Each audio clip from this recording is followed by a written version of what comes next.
Hey, what's going on, Archons? Welcome to KeyThoughts, my weekly musings on this great game of KeyForge.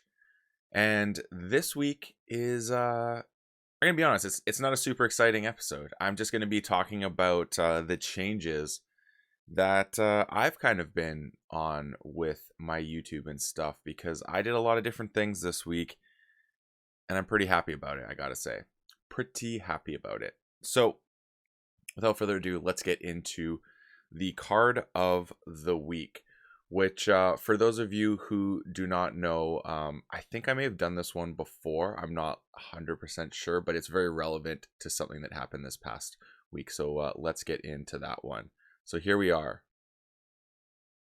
We have for you Blast from the Past. Although this one is in Italian, it's because the deck I played this past week against Blinking Line had it, and I just wanted to talk about it because I think it's one of my favorite action cards for a couple of reasons. And for those of you who don't know, it's a Saurian action card that says exalt a friendly creature, archive a Saurian creature from your discard pile, deal damage equal to the archive creature's power to an enemy creature. So the reason why I like this one so much is because it does a lot of great things. So for example, you could have something like a pterodactyl, which, depending on the composition of your deck, having that card in play does not have an instant impact. In fact, it takes 2 turns fully before you get to use it. So you play it 1 turn, it enters play stun. Next turn, you unstun it, and then on your 3rd time around, you are going to get to use it. So sometimes I love seeing a pterodactyl in a Blast from the Past deck because it's easy fodder. Call it cannon fodder because it is both the fodder and the cannon. You discard it, throw it into your archives, deal 12 damage to something. Amazing with that. I absolutely love it. Yeah, I just think it's it also has a secondary function within certain decks where you're holding the card in your hand, right? So if you have an autoencoder as well, you can actually discard the card from your hand, then throw it into your archives, which means you're actually putting 2 cards into your archive that turn. So it's like a secondary fun thing. You can do it with any Saurian creature, really. This happens to be in a Dav deck. And so if you happen to have maybe a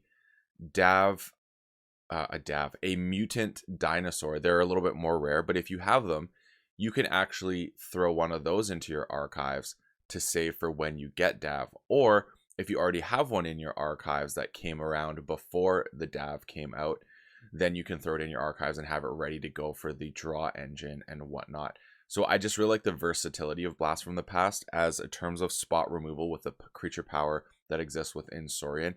I think you can really utilize that to a great way. Some other secondary candidates I like is Citizen Shrix. You can get into a position where you have a Shrix, maybe your opponent doesn't have any Ember. Playing Shrix just doesn't make sense at that point. You're basically exalting Citizen Shrix for no reason. You're just going to play it, put an Ember on it, and it's a low power creature. You're not getting the effect. Discard it, throw it in your archives, save it for a rainy day, and you don't have to take that negative effect, nor lose the card. You're saving it for later. So Blast from the Past, I think, is actually one of my favorite Saurian action cards that came after Worlds Collide, because Worlds Collide action cards are OP. So just wanted to touch base with everyone about a couple things. I apologize that this episode will not be dropping knowledge in any shape or form. I'm just going to kind of chat about this week, because this week was a great week for creating content for me. Actually, the past 2 weeks. I got to have a great conversation with Blinking Line, as well as see my Dav deck that just did wonderful things. I was so stoked the way it played. I absolutely love this deck. It's in Italian, so I actually don't play it that often in real life, but I wish I did more. So I'm going to revisit that and try using it in a real life situation, even though it's not in English, because I actually really like this deck. It's so much fun to play. It has some really cool tricks.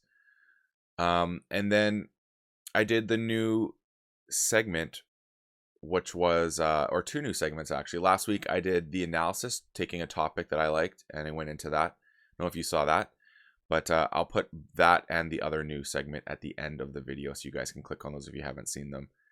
And it was honestly a lot of fun just going into something and showcasing it within a game, like showing the, not just theoretically talking about it, but actually showing how it works in the context of a game. And I'm planning to do more of that.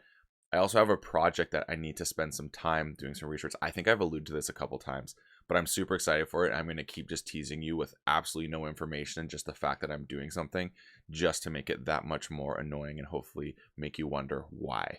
And then lastly, this past week, I did the first episode of Whale Hunting, which is essentially a high-priced deck on the secondary market that I take a look at, kind of break down just from seeing it within the way you would see it on DOK with all the stats available.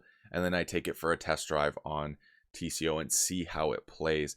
And this past week was a doozy. Not only did I choose the most expensive and highest rated deck that was available on DOK, I got to go against a phenomenal opponent with an exceptional deck that just showcased what something like that could do, and you got to watch it. So tune in at the end. But I'm liking this whale hunting idea.